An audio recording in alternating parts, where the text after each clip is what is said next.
Grandmothers are adorable and caring, and it is for the same reason that grandchildren love to stay with them during their holidays. Even grandmothers are happy to have them over because with grandchildren comes a lively atmosphere at home. But what happens when the grandchildren get greedy? The story we are now going to show you is about two granddaughters who ended up doing the unthinkable to their grandmother only because they wanted her money and jewelry. Take a look. Come summer holidays and children are all geared up to go to their grandparents' house. It is the best holiday destination for every kid. Kids are extremely excited about getting to try new savories made by their grandmothers. The excitement level is at its peak for both the aged grandmother and the young grandchildren as well. But what happens when the granddaughters come to their grandmother's place with a motive in mind? We will tell you what this motive is.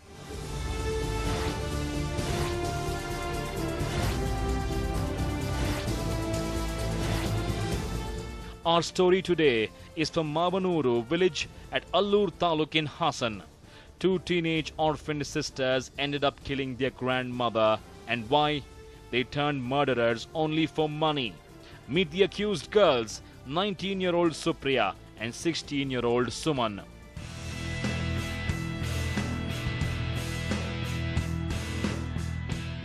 These girls were not with their parents. Their aunt and their grandmother were the ones who took care of them ever since. Unfortunately, their upbringing in the initial days was not up to the mark, and the result, they have turned murderers at such a tender age.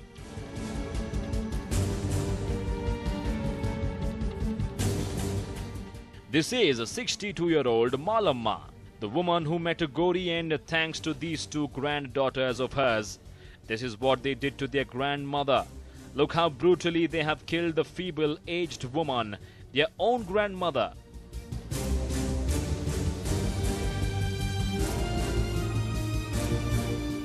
It was Supriya who planned the entire murder. While Supriya was motivated by her boyfriend Kirti, her sister Suman was motivated by her to be part of the plan. The girls were smart. Supriya was the one who brought Kirti home and put the plan to action.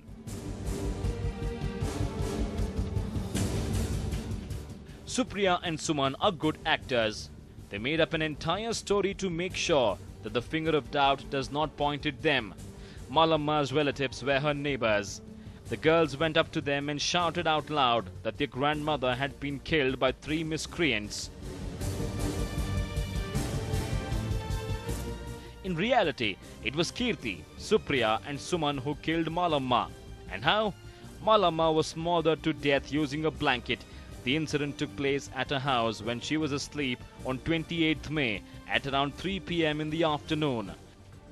What did the trio kill Malamma for? Supriya planned on getting married to Kirti, for which she wanted money. She didn't get the opportunity to steal Malamma's jewelry, and hence she decided to kill her and elope with her boyfriend.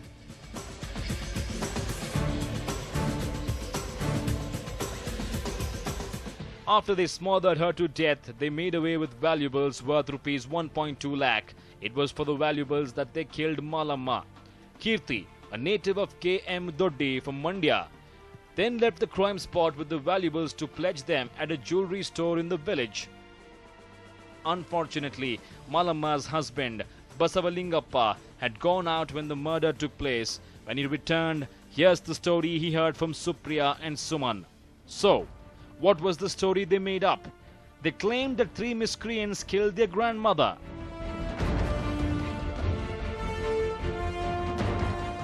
They told their relatives that they were walking back home when three young men teased them. When they came home and complained to their grandmother, Malamma had scolded them for teasing them.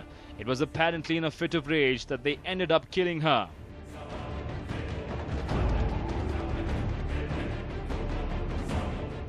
Where were they when the murder took place was the next question that was shot at them. They claimed that they left to a well-wisher's house after the miscreants passed through, and that they learnt about the murder only after returning an hour later.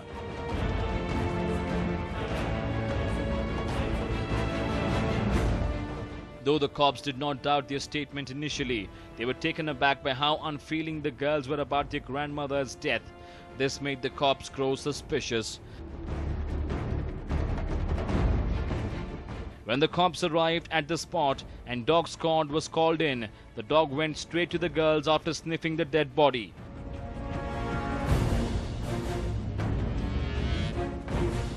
The clue given to the cops by the well-trained dogs was more than enough for them to confirm their suspicion. They waited for the funeral rituals to be completed so that the family's sorrow did not aggravate. As soon as the rituals were complete, the cops took the girls into custody on May 5th.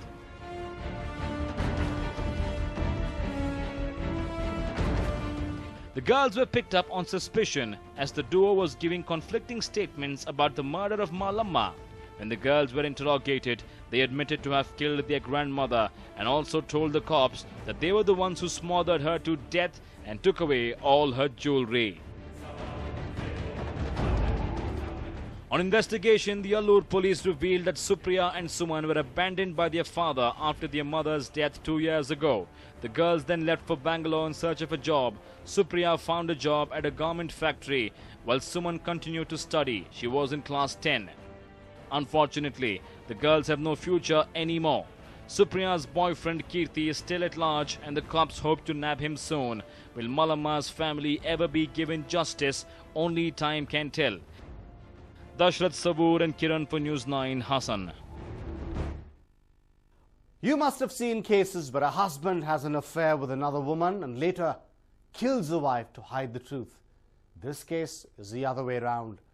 A wife, along with her paramour, hatched a conspiracy to kill her husband only for money. She lived a happy life with her husband until she fell in love with her husband's best friend and ended up doing the unthinkable. Who was the man who met a gory end? How was he killed? Here is a shocking story from Arasikere in Hassan district. Take a look.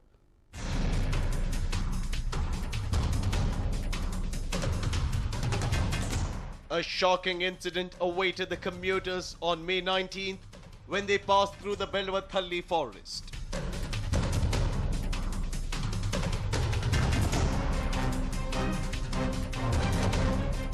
A brand new car was up in flames in the middle of the forest. The mishap had taken place amidst the forest and the local residents seldom took that path to travel.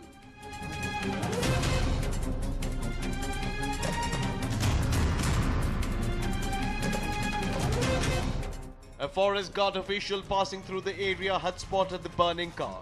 He tried to douse the fire but was helpless because the fire was too massive for him to be able to help. He alerted the Arasikere police, who rushed to the spot along with firefighters. The firefighters successfully doused the fire. What they found among the charred remains of the car jolted them. It was the body of a man.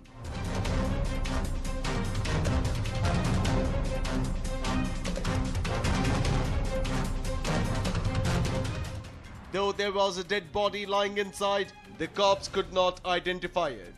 The body was severely burned by the time the fire was doused.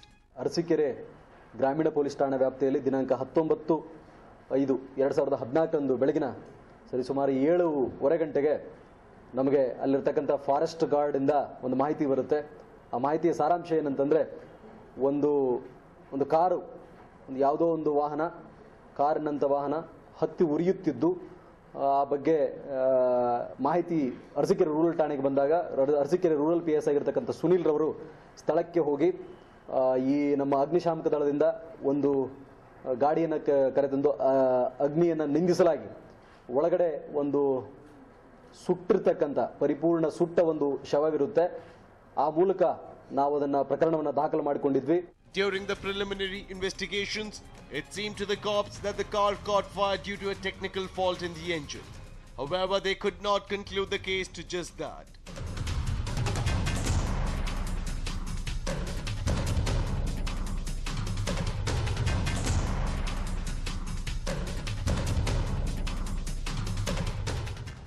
The identity of the deceased had to be learned.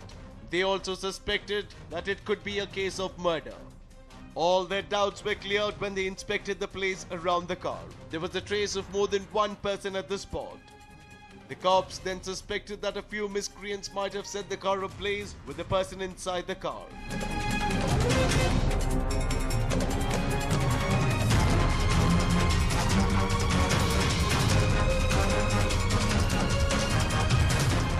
They registered a case of murder and started their investigations. The car was severely burnt and it was almost impossible to trace the model. However, for their luck, the registration number plate of the car was still not burnt.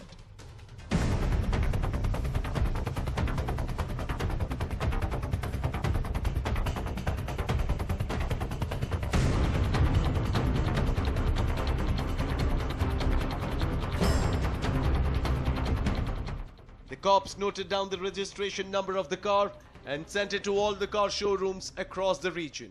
Number plate ಮೊದಲು ಸಿಕ್ಕಿರಲಿಲ್ಲ, ತದನಂತರ ಮುಂದ್ಗಡೆ ಸಿಕ್ತು ನಮಗೆ number plate ಇಂದಾನೆ ಸಂಪೂರ್ಣ car ಸುಟ್ಟೋಗಿತ್ತು, ಆದರೆ number plate ಮುಂದೆ ಬಿದ್ದಿತ್ತು. ಅದು ಫಸ್ಟ್ ನಮಗೆ ಸಿಕ್ಕಿದೆ ನಂಬರ್ ಪ್ಲೇಟ್ ಪೂರ್ತಿ, ಅದು ಕೂಡ ಅರ್ಧಂಬರ್ಧ ಸುಟ್ಟಿತ್ತು. ಇಲ್ಲ ಲೈಸೆನ್ಸ್ ಯಾವುದೂ ಸಿಕ್ಕಿಲ್ಲ, ನಂಬರ್ ಪ್ಲೇಟ್ ಇಂದಾನೆ ಫಸ್ಟ್. ತದನಂತರ ನಾವು ಇಲ್ಲಿ ವೆರಿಫೈ ಮಾಡಿದ್ವಿ RTO ಮೂಲಕ, ಅತಿ ಶೀಘ್ರ ಅವತ್ತು ಅಗದಿ ಕ್ವಿಕ್ ಆಯ್ತು. ಅದು ಗಾಡಿ ಸುಟ್ಟ ಒಂದು ಅರ್ಧ ಗಂಟೆಗೆ ನಮಗೆ ಓನರ್ ಹೆಸರು ಗೊತ್ತಾಗಿತ್ತು. It was the registration number that helped the cops learn that the car was a brand new Maruti Ertiga. They also used the registration number to trace the owner.